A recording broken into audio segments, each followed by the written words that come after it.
இப்போ நம்ம பார்க்க போகிறது வாழைத்தண்டு கூட்டு. அதுக்கு ஃபஸ்ட்டு பைத்தம்பருப்பையும் கடலப்பருப்பையும் வேக வச்சு எடுத்துக்கிட்டேன்.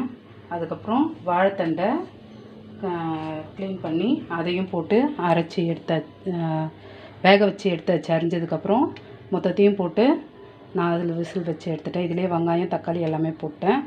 இப்போது தாளிக்கிறது மட்டும்தான். வாங்க எப்படி தாளிக்கிறதுன்னு பார்க்கலாம். அதிலே கொஞ்சம் உப்பு போட்டிருக்கேன், தேவையான அளவு. அப்புறம் பார்த்துட்டு போடலாம்.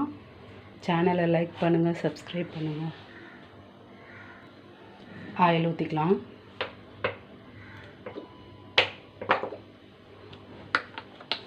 இப்போ இதில் கடுகு, பச்சை மிளகா, இஞ்சி, பூண்டு நல்லா வதக்கிட்டு, அதுக்கப்புறம் வேக வச்சுருக்க வாழைத்தண்டு, கடலப்பருப்பு, பைத்தம்பருப்பு, வெங்காயம், தக்காளி எல்லாத்தையும் நல்லா 4 விசில் வச்சு வேக வச்சு எடுத்ததை தூக்கி அந்த தாளிச்சதில் கொட்டி தேங்காய் போட்டு இறக்க வேண்டியது தான். ஆயில் காஞ்சிச்சு, வாங்க கடுகு போட்டுக்கலாம்.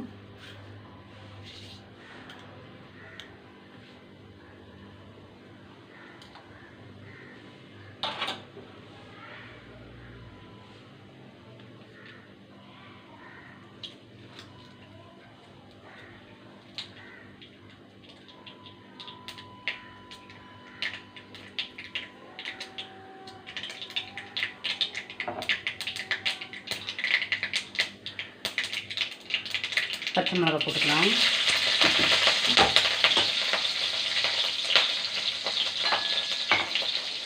இஞ்சி பூண்டு இடித்து வச்சுருக்கேன், அதையும் போட்டுக்கலாம்.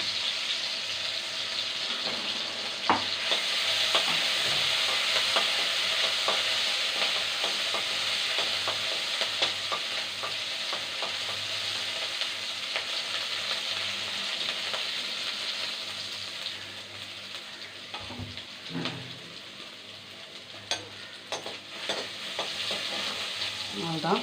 இப்போது வேக வச்சுருக்கேன் காலையில்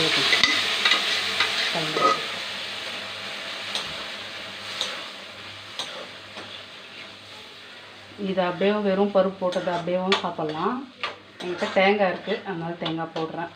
தேங்காய் இல்லை, வெறும் தேங்காய் போட்டும் செய்யலாம் பருப்பு இல்லாமல்.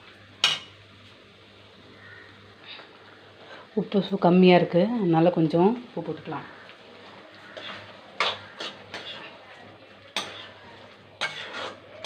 எனக்கு நல்லா கொஞ்சம் கட்டியாக வேணும், தண்ணியாக வேணும். அதனால் கொஞ்சம் தண்ணிலாம் சூடுண்டட்டும். அதுக்கப்புறம் தேங்காய் போட்டு இறக்க வேண்டியது தான்.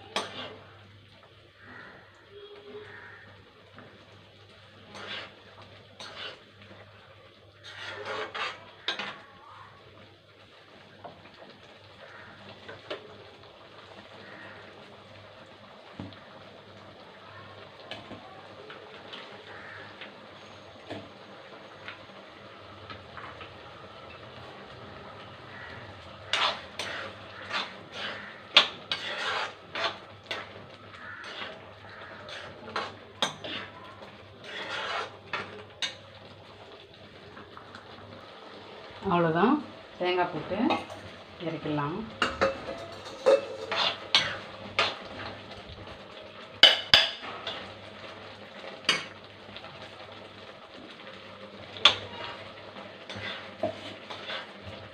அவ்வளோதான், ஆஃப் பண்ணி தேங்காய் போட்டால் கேஸ் ஆஃப் பண்ணிடலாம்.